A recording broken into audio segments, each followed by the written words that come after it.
আপনাদের গরিবের রাজপুত্র অবশেষে কারাগার থেকে মুক্তি পেল প্রিন্স মামুন। তাতে আমার বাল ছিঁড়া গেল। ঘটনা হচ্ছে আপনাদের লায়লা খালাম্মার করা ধর্ষণ মামলায় গ্রেপ্তার হয়েছিলেন Prince Mamun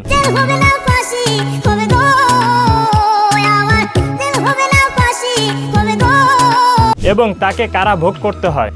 good, very good. অবশেষে জেল থেকে মুক্তি পেল আপনাদের প্রিয় প্রিন্স মামুন।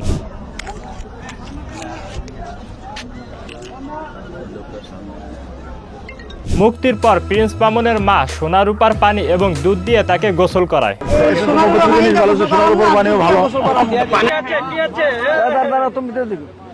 বাহ বাহ বাহ, শোন ভাই, দুধ দিয়ে গোসল করানো একটা কুসংস্কার এবং ফাজলামি ছাড়া আর কিছুই না। দুধ দিয়ে যদি গোসল করাইলেই যদি পাপ মুক্ত হওয়া যেত তাহলে মানুষ আর তওবা করতো না আল্লাহর কাছে। কোনো সময় তো মনে করে এই সমস্ত জাল হাজত আসে নাই, কারণ আমার মনে টানছে যে আমি এখান থেকেই আরে গোসল করে বাসায় নিব। শোনেন ভাই, পৃথিবীতে হাজারো খারাপ মেয়ে পাবেন কিন্তু একটা খারাপ মাও পাবেন না। 100% সত্যি, কারণ মারা কখনোই খারাপ হয় না। ঠিক বলেছো। কিন্তু এখানে এই ভদ্র মহিলাকে দেখলেই বোঝা যায় যে মানুষ টাকার জন্য কতটা নিচে নামতে পারে। ভাই কি এখন সেলুনে যাবেন নাকি? বাসা বাড়িতে আগে যাবেন। বাড়ি যাবেন? গ্রামে।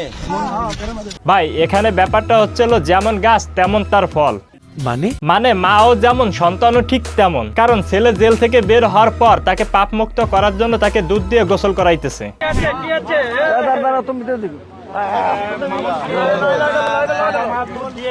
কিন্তু আমার কথা হচ্ছে যে আপনার ছেলে বিয়ে না করে আপনার বয়সে একটা মহিলার সাথে 4 বছর একসাথে থাকলো মানে কি সেই বাসায় তো আপনিও ছিলেন, আর থাকবেন না কেন? আপনাদের তো টাকার লোভে ধরছিল। কথাটা ঠিকই বলেছেন।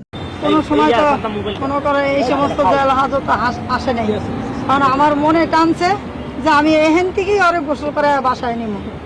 আপনি যদি ভালো হতেন তাহলে টাকার লোভে আপনি জেনা বেবিচারে লিপ্ত হতে দিতেন না আপনার ছেলেকে। উপরে আল্লাহ নিচে জমিন, কথা সত্যি। এদের মতন কিট আরো এই সমাজে আছে, কারণ কাপল ব্লগারের নামে যত সব অশালীনতা এরা এই সোশ্যাল মিডিয়াতে ছড়াইতেছে যে বিয়ে ছাড়া কিভাবে একটা মেয়ের সাথে থাকতে হয়।